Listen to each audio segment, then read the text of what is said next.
Today I want to share the biggest life lessons that life has taught me in 2024, and there's been some good ones in there for me. So if you want to learn the lessons that I've learned from 2024, make sure you watch this video.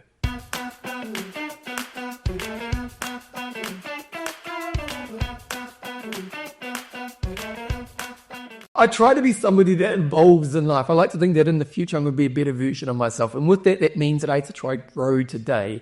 And when we get to the end of the year, it's often a time of reflection and kind of, resetting as you move to the next moment in your life.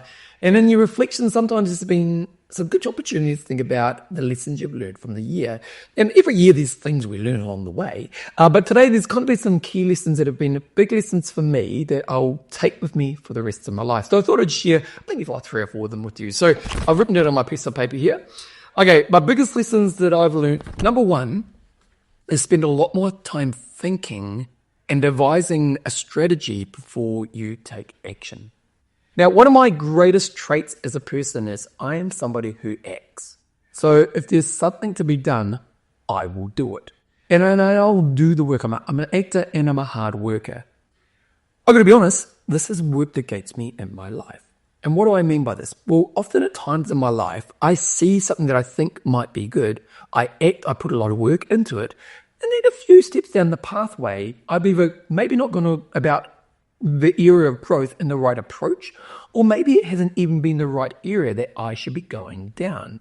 And this year when I thought about this, I really realized that one of the biggest things I probably haven't done that well in life is before I take action, before I actually start putting the hard work in, I've got to spend a lot more time thinking about, is what I'm doing the right thing? Is it the wisest path in front of me? And what is the wisest actions that I should be taking when I walk down the path that I want to walk down? And interestingly, I've been kind of working on a side business project on the side this year.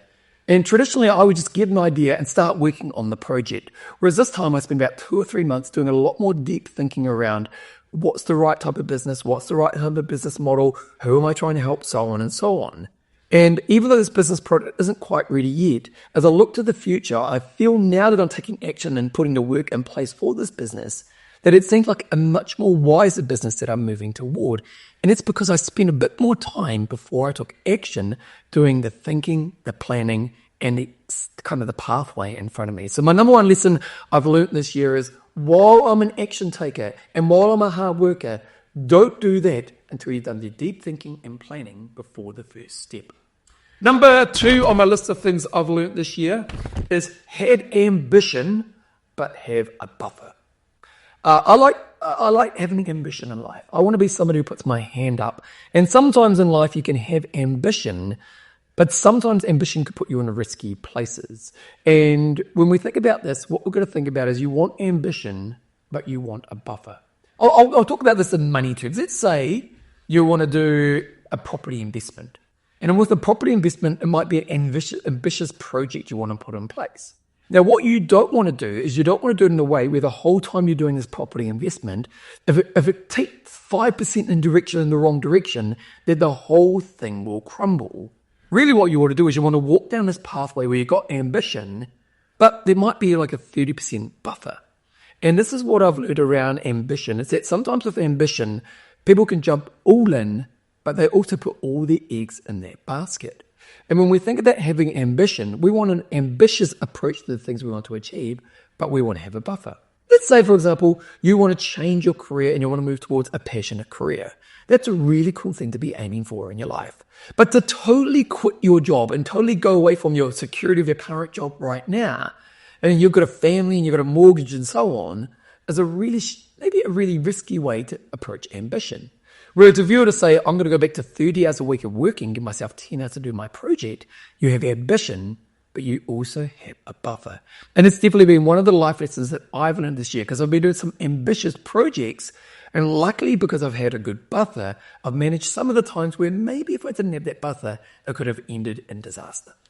Step number 3, or the third thing I've learned this year, good relationships. My friend Sean has got a great podcast on books, which is a brilliant book podcast. And he talked about one of the books that they read this year called The Good Life.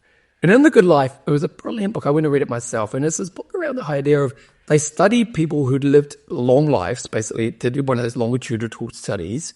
and they follow these people through their whole lives. And one of the things I discovered that if you want a good life, the number one thing you need is amazing relationships in your life.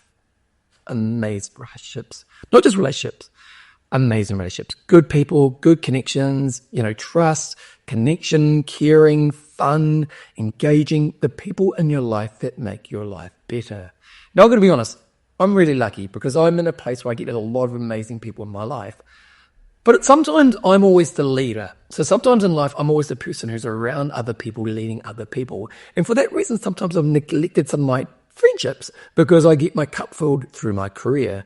And this year I've made a more of a commitment to committing to the shared experiences, to being a better friends to those people that are more important to me in my life.